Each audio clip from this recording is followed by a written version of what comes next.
সাহাবীদের দুষ্ত্রুটি ধরা জায়েজ কিনা? না, এটা কবিরা গুনাহ। সাহাবাই কারামের ব্যাপকভাবে কেউ যদি দুষ্ত্রুটি খুঁজে তাহলে সে গোমরা হয়ে যাবে, জাহান্নামী হয়ে যাবে। এটা আহলে সুন্নাতুল জামাতের চূড়ান্ত ফায়সালা। আকায়েদের কিতাবে আসছে ওয়ালা নাযকুরু সাহাবা ইল্লা বিখাইরিন, সাহাবাই কারামের উত্তম দিক ছাড়া অন্য কোনো বিষয়ে আলোচনা করা যাবে না।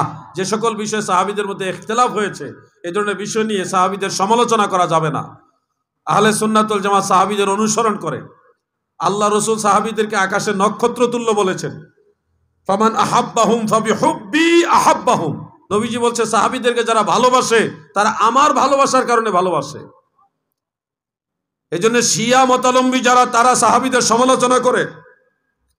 যারা আমিরে মুআবিয়া রাদিয়াল্লাহু আনহুকে, হযরত উসমান যুন নুরাইন রাদিয়াল্লাহু আনহুকে, আম্মা জান আয়েশা সিদ্দিকা রাদিয়াল্লাহু তাআলা আনহাকে বা বিভিন্ন সাহাবাই কারামকে সমালোচনা করে তিনাদের দুষ্ত্রুটি খুঁজে এগুলি শিয়া, এগুলি সুন্নি না, এই ধরনের লোকের সাথে আহলে সুন্নাতুল জামাতের কোনো সম্পর্ক নাই। আমরা সুন্নি, আমাদের কাছে আহলে বাইতের রাসূল বড়, তারপরে সাহাবাই কারাম আমাদের মাথার তাজ। আমরা সবাইকে সম্মান করি। নবীজির একজন আদনা দরজার সাহাবীকে আমরা সম্মান করি, মানব, এটাই আমাদের অবস্থান। এটা নিয়ে ভিন্ন পথে যাওয়ার আর কোনো সুযোগই নাই।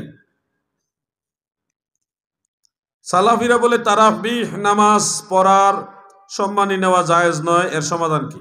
তারাবি নামাজের পরে যে সম্মানী, 5 ওয়াক্ত নামাজের পরে সম্মানী, মাদ্রাসায় কোরআন পড়ায়া, তাফসির পড়ায়া, হাদিস পড়ায়া, মাদ্রাসা শিক্ষকতা করে যে সম্মানী, এই সবগুলি মাসালা এক।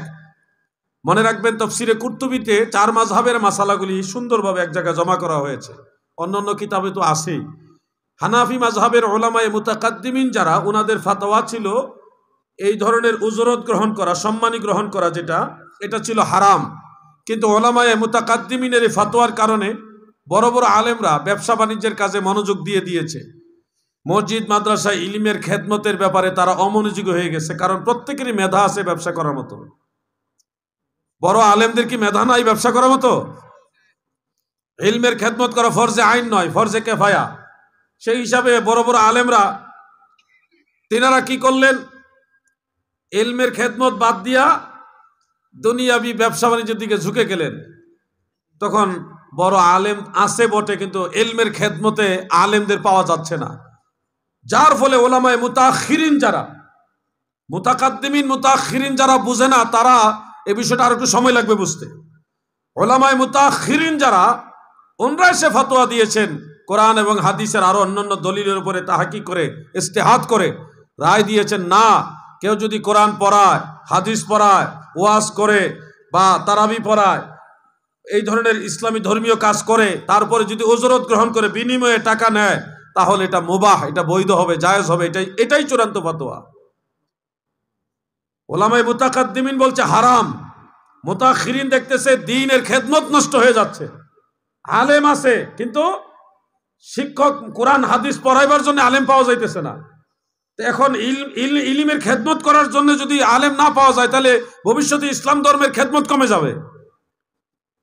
এই জন্য উলামায়ে মুতাআখিরিন কোরআন এবং হাদিসকে ভালোভাবে তাহকিক করে, ইজতিহাদ করে টোটালি ফাইনাল যে ডিসিশন দিয়েছেন যে উজরত গ্রহণ করা, তারাবি পড়ায়, 5 ওয়াক্ত নামাজ পড়ায়, ঈদের নামাজ পড়ায়, জুমার নামাজ পড়ায়, জানাজার বিষয়টা ভিন্ন, এরপরে আজান দিয়া মুয়াজ্জিন হিসেবে অন্যান্য বিষয়, এই যে উজরত গ্রহণ করা, বিনিময়ে নেওয়া, এটাকে মুবাহ বলেছেন, বৈধ বলেছেন। এটা হলো চূড়ান্ত ফতোয়া, গায়ের জোরে না, আমি জেনে স্টাডি করে কথাটা বলছি। অনেকে ওয়াজ করে, ইমামতি করে, তারাবি পড়ায় হাদিয়া নেওয়া বা সম্মানী নেওয়া, বিনিময় নেওয়াকে হারাম মনে করে। নাউজুবিল্লাহ, অনেক শব্দ চয়নে আঘাত করে বলে যে পতিতালয়, নাউজুবিল্লাহ, এই ধরনের শব্দ ব্যবহার করে, ওটার মতো নাউজুবিল্লাহ, এই ধরনের কথা যারা বলে তাদের আরো একটু স্টাডি করতে হবে, আরো একটু লেখাপড়া করে কথা বলতে হবে। হুটহাট করে ফতোয়া দিলে হবে না, এই ব্যাপারে ভালোভাবে স্টাডি করে কথা বলতে হবে।